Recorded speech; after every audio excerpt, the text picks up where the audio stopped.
Muy buenas a todos, a mi canal. Hoy nos encontramos con el capítulo primero de la nueva serie del Reino de Aragón. Muchos estarían pensando que iba a continuar con León, pero no, le voy a dar un pequeño descanso y vamos a centrarnos esta vez en Aragón. Pues vamos con ello. Y para hablar del Reino de Aragón hay que hablar del Condado de Aragón. Pues obviamente antes de ser un reino era un condado. Nacería aproximadamente en el año 828. Este condado era muy pequeñito, era un condado que había nacido en el sistema de Colchón que habían creado los carolingios, es decir, los francos carolingios, en su guerra contra los musulmanes. Como todo el mundo sabe, los musulmanes, los sarracenos, conquistaron la península ibérica a una velocidad muy significativa y llegaron a amenazar con una gran contundencia al reino franco.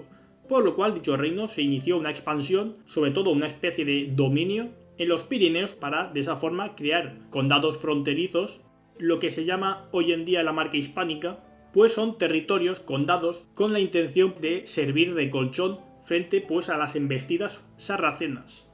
Y en estos territorios, en estos condados, está Aragón, y en un momento se uniría con el reino de Pamplona hasta la muerte de Sancho III el Mayor, al cual se puede considerar que es el nacimiento del reino de Aragón. En el año 1035 nace el reino de Aragón. No hay mucho que añadir de la época condal, la verdad, es decir, literalmente es un estado colchón, no hay nada destacable. Aragón no pintaba mucho, por no decir casi nada, en el tablero peninsular. No dejaba de ser, como he dicho, un pequeño condadito, etc. Y el primer rey de Aragón sería Ramiro I. Dicho rey tendría un sueño, al cual quería emular lo que los leoneses habían hecho. Pasar de ser un estado pequeñito, en una zona muy montañosa, a expandirse y volverse una superpotencia peninsular. Ese era el gran sueño de Ramiro I. Y para lograr dicho sueño, inició una serie de políticas. Iniciaría alianzas territoriales con los territorios transpirenaicos, es decir, están al otro lado del Pirineo, es decir, en la zona actual de Francia.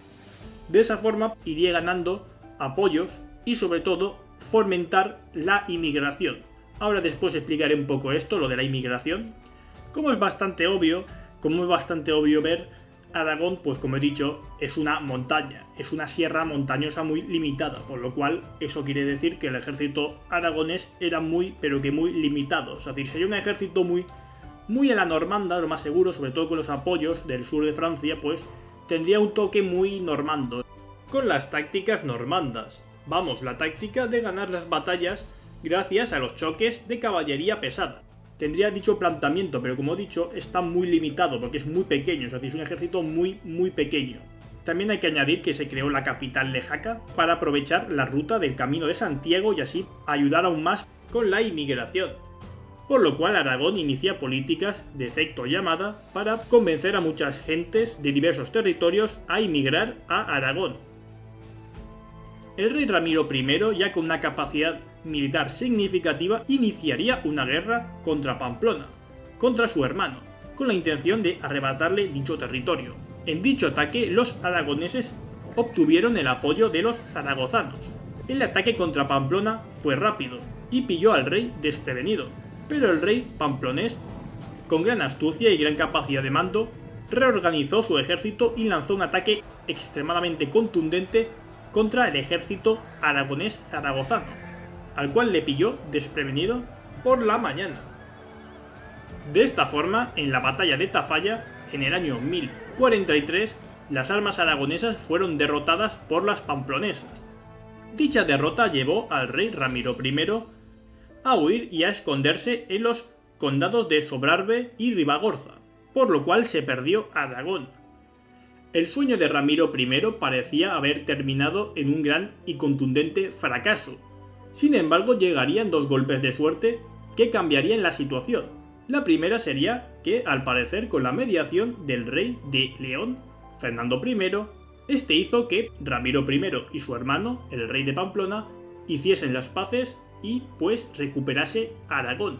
Y la segunda consistiría en que fallecería el hermano de Ramiro, que poseía los territorios de Sobrarbe y Ribagorza, por lo cual estos dos condados pasaron a Ramiro I.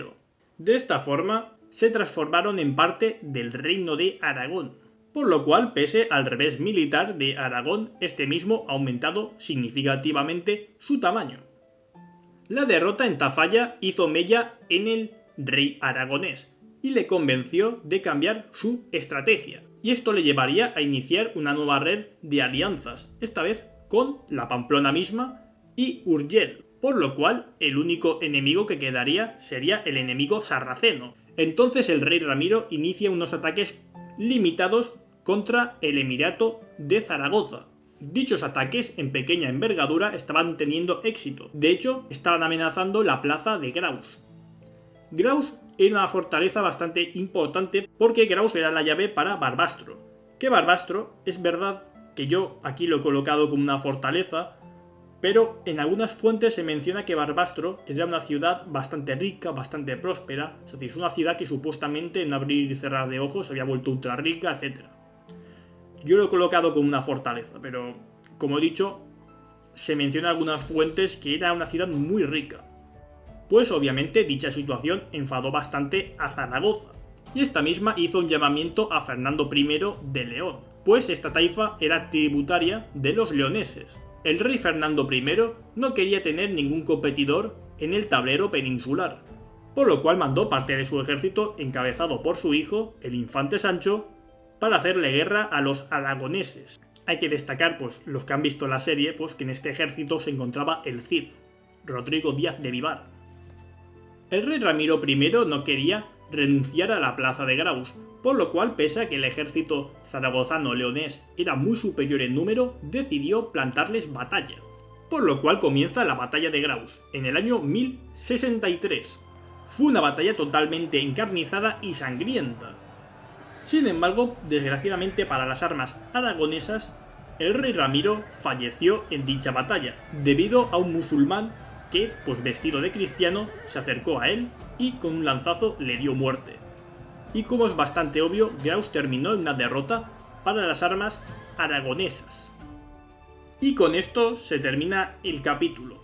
De acuerdo, mis análisis de momento son bastante limitados. Tenemos a un reino de Aragón muy verde, es decir, bastante joven, y que pues realmente tampoco lo está haciendo del todo mal porque, como he dicho, están buscando sobre todo unas políticas de inmigración, es decir, buscan inmigrantes de las zonas, de otras zonas, sobre todo obviamente de la zona de zonas cristianas, pues para que Aragón, obviamente que es una montaña, es un lugar muy pero que muy rural, pues que gane población y eso equivale a ganar más soldados, etc.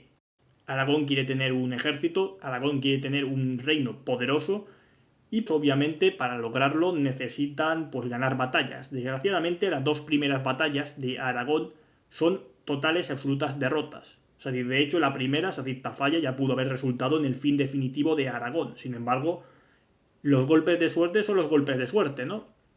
Y pues ahora tenemos Graus, que realmente Graus es una derrota importante porque significa, es decir, para los aragoneses, para su planteamiento político, significa que los leoneses, es decir, que el reino de León no va a permitir ningún competidor. Es decir, esto es, irónicamente, no es como los leones en la vida real, que pues se enfrentan a otros leones para evitar la competencia, ¿no? Pues aquí pasa lo mismo, ¿no? Es decir, el reino de León quiere evitar haya una competencia, es decir, tener competencia en el tema de atacar a los musulmanes, las parias, que son los impuestos que las taifas musulmanas les pagan al Reino de León para que este mismo no les ataque, obviamente pues lleva a esto, ¿no? Es decir, lleva a que en la batalla de Graus, pienso yo que el ejército aragonés no tenía casi nada que hacer frente al ejército leonés, es decir, el ejército leonés era muy superior, tenía un planteamiento superior, es decir, que hay que entender que el ejército leonés pues obviamente tiene una tradición militar muy superior, es decir, es que desde Covadonga están combatiendo, es decir, mientras que Aragón era algo muy pequeñito, es decir, Aragón es algo muy limitado, por lo cual de momento se siente esta limitación de la capacidad aragonesa. Pero habrá que ver, ¿no? Porque lo que sí que vamos a ver es que los aragoneses no se van a rendir, por lo cual habrá que ver los siguientes capítulos. Muchísimas gracias por ver el vídeo, un me gusta y suscribirse siempre ayudan, y nos vemos en la próxima, adiós.